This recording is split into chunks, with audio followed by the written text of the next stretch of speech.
Let me convince you to take me on a date. Why do guys not call girls pretty anymore? Like, is it old-fashioned? The amount of men who have commented and said they absolutely will not approach a woman anymore. I have finally figured out why I dislike all the men that I've... The amount of men aren't approaching is only increasing.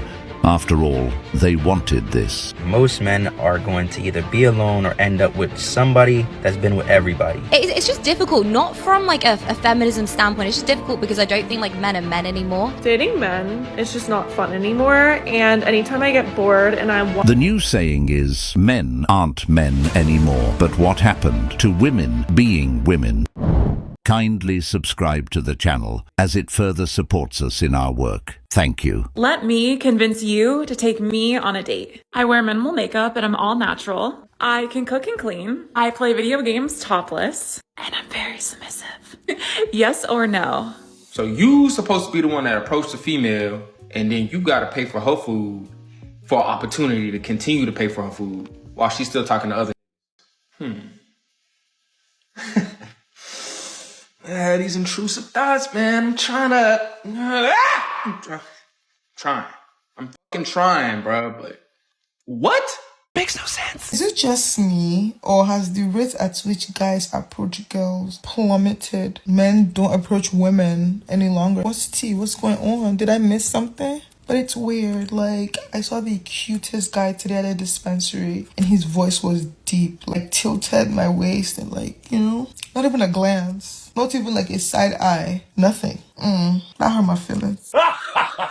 All this sounds like to me is that men are granting women their wish of not being approached or bothered by men any longer. And this is what I mean when I say women have big egos. She saw a man she was interested in, but instead of her approaching him, she expected the guy to read her mind and come up to approach her instead. The idea that a man should automatically know when he's being invited to approach reflects the inflated expectations that some women carry today. They want all the control without any of the effort. What's stopping her from walking up and starting a conversation? Fear of rejection? If so, that's something men have dealt with for ages, yet they're still expected to do all the legwork. The truth is, if women want genuine connections and opportunities to meet the men they're interested in, they need to step off the pedestal and meet men halfway. One of my favorite ways to assert my dominance on the trail as a female hiker is when I see a guy pass me, I ask him, "Oh, was that your wife that just passed me like a mile ago?" Obviously making the assumption that there was another woman that passed them. And every single time they get so defensive and they're like, "What? No." Micro-feminism, ladies. So, basically, micro-harassment. Can we talk about how good men will sometimes not approach a woman that he's interested in simply because he's trying to be respectful, and he definitely does not want to be seen as a creep. But the problem with this is that most single women want the man to find her and pursue her, which I think is generally okay because women are not socially practiced in the arts of men. But what's the solution? Because we can't all just sit back and complain that there's no good men because they're not the ones that are approaching. It's not that there aren't any good men. Typically, when these women scream that no man is approaching them, they're referring to a specific type of man they want. A man they find attractive or who fits their idealized standards. The reality is, they're often aiming for men who are out of their league, men who simply don't want them. And the reason women do this is because they overvalue themselves in the dating market, thinking they can get whoever they want. But most of the time, this mindset leads to disappointment when they fail to attract the type of guy they truly desire. This behavior stems from an inflated sense of self-worth, which is often fed by social media, attention from men who lack self-respect boosting their ego, and the idea that they're entitled to the best of the best. These women also struggle with the idea of self-reflection. Instead of evaluating what they bring to a relationship or why their approach isn't working, they blame men or claim there are no good men left. This is the real reason why these guys are not approaching y'all. The big reason why, or a big reason why these men are not approaching you is because you are not approachable, sis. You got RBF syndrome, okay, rest in bitch face. The whole time when men approach you, you're like thinking all these negative thoughts about them, and they feel that energetically because energy is everything, and I'm a firm believer in that. And you're walking around with the stinkest face. Sis, I wouldn't want to approach you either. Women don't hate men. And No, it's love not men. like, it's interesting because that's literally what's been showing up all over my content, all like this misunderstanding of like women are the one who pushed us away. No, it's not that they hate you. It's that they're just trying to protect themselves, and their form of protective mechanism is I'm going to do the best I can to try to protect myself by being independent, by doing these things. And like we are to some degree being brainwashed to believe that being independent is more empowering and that not needing a man is empowering. And then on the men's side of like, you have to be overly masculine, and there has to be that balance. Maybe not all women hate men, but a good number of them do. And there's plenty of evidence that shows it. From online movements and viral hashtags like men are trash to casual conversations and media portrayals, it's clear that a significant portion of women harbor resentment or even disdain for men. These sentiments often go beyond constructive criticism, turning into broad generalizations that paint men as inherently bad, oppressive, or useless. And it's true, women are the ones that pushed men away. Over time, the constant narrative that men are the problem in every scenario has worn down their desire to engage. Men have been told they're not good enough, not emotional enough, or not progressive enough. At the same time, any attempt to voice their struggles or defend themselves is often met with accusations of being defensive or dismissive. This creates a lose-lose situation where men feel silenced, undervalued, and unwanted. Ladies, the men have spoken. 400 of them, to be exact. And they love it when you approach. Not only do they love it when you approach, but they see you as so much more confident and attractive when you do. You are way more likely to meet a guy that you're into if you're willing to make the first move. Look, the Me Too movement was necessary and useful, but it also left a huge amount of men terrified of being seen as predators. If you were a sensible man, you'd agree, better safe than sorry. So now it's up to us women to make it safe for men to shoot their shot. You don't have to be aggressive about it. Just walk up to him, smile, say hi, and let him take it from there. So what are you waiting for?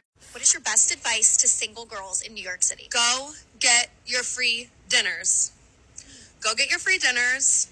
Go have fun. Go date around. When I was single in New York back in the day, I decided one day that I was just going to date and I was going to find out what I wanted through dating. I don't think you can say what you want. The thing is, ladies, is that you can't be saying this in one breath and then in the next breath be complaining that men are not taking you out to nice fancy dinners on the first date anymore. Because men know that you're doing this. They would rather have a very casual, easy to end kind of date like a coffee date or a walk. Men don't have a problem with you figuring out what you want and going on multiple dates. That's fine. The problem is when you expect him to invest a whole lot of resources and time and effort while you are not sure about him at all. We're still trying to figure it out, which again is okay. And he's totally okay with that. He just doesn't want your expectations to be way up here when what you're willing to give is way down here. Wow, you heard that. When she was back in New York, she was just going on dates with multiple men. And guess what? She's still single. This is the kind of behavior that older women are encouraging younger women to follow, and it's setting them up for failure. By giving advice to date around and have fun, they're essentially promoting a lifestyle that revolves around short-term gratification with no thought of long-term consequences.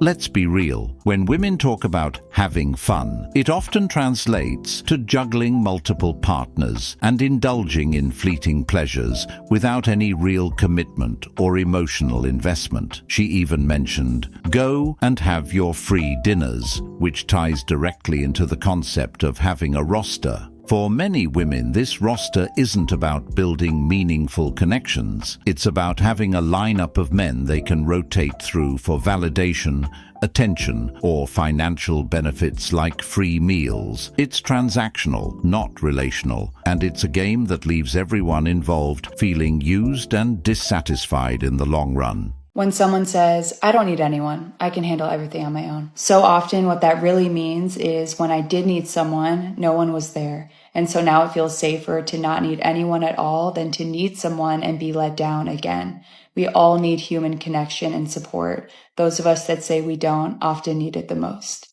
So I need you guys to tell me why I can't meet somebody in the gym. There's so many comments of people are like, that's not what the gym's for. Why? Why is it not? Why? Why can't I meet somebody in a healthy environment? Do I have to go to a bar? Does it have to be at a restaurant? Does it have to be out? Do I have to go clubbing? Because I ain't doing that. So I want to be in an annoying gym relationship. I want to be so in love and cutesy and my man comes up and grabs my butt after a squat. Like, I want that. I want my man to come up and kiss me while I'm at the gym, but would you mind? Like, why? Why can't I have that? And why would I not meet someone at the gym when that is my goal? Is to be the annoying gym couple that is like super cute. Everyone's like, oh my God, they're so cute. Don't hate on my dream, you guys. I will agree that the gym would be a great place to meet someone, especially since you already share a common interest in fitness and health. But unfortunately, many women have ruined that opportunity for many men and women. Even this woman here is trying to find a good man at the gym. But the problem is that men aren't even entertaining that idea anymore. The truth is, many men are no longer willing to approach women in the gym because they've faced too many negative experiences. Men know that making a move could lead to rejection, awkwardness, or even being accused of harassment, so they simply don't bother. It's not that they're not interested, it's just that the risk of misjudging the situation and facing backlash has become too great. And women often dress a certain way to attract attention, but then get offended when approached by a man. I mean, can you blame him for trying? What's the craziest thing you got the ick for? I don't like to see happiness sometimes. I don't know. I just saw a man like smiling, like, you know, after a party when you're popping balloons, and like he was popping the balloon and he was like playing with it before he popped it. And I looked over and I was just like, all the sexual tension leaving the room. So this is why you're single, I guess. Yeah. I like that.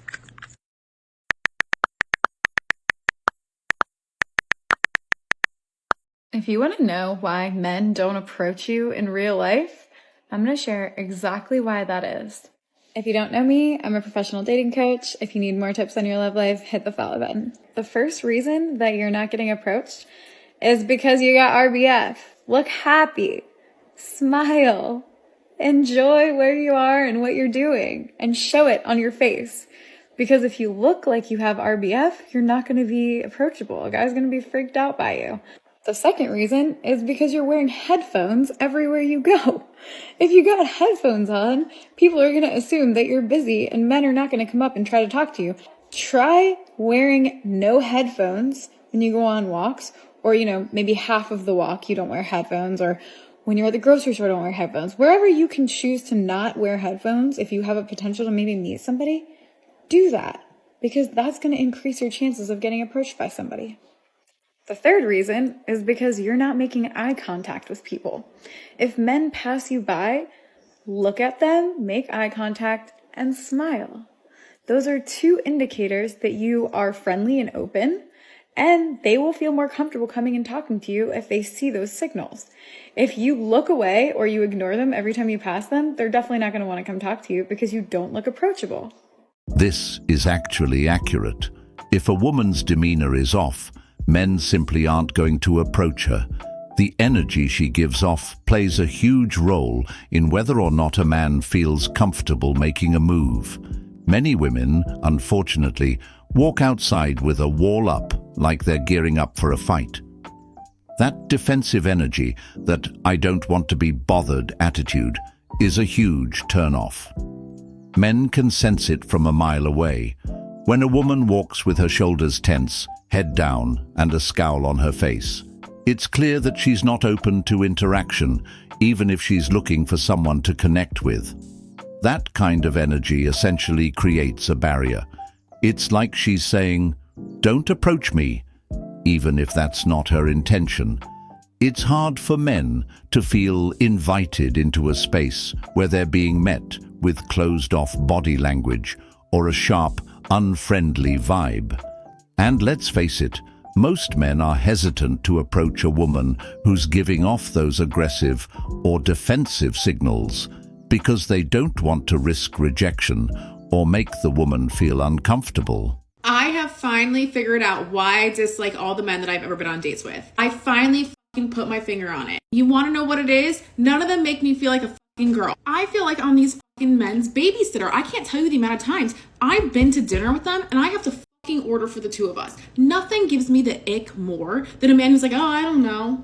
I'm like, "All right, got it, babe, don't worry." At the end of the dinner, the waiter doesn't know who the fuck to hand the check to, because clearly I'm the man of the house. I've gone out with men who I feel like I need to do the sidewalk rule and walk closer to the road to make sure they're safe and hold their hand while we cross and look both ways. I went out with a guy once and he fucking couldn't find parking, and I get that you're not in control of that, but problem solved, babe. Figure it out. We've been doing laps for 20 minutes now. What are we gonna do? What are we gonna do? I literally had to sit there and be like, "Should we valet? Should we valet?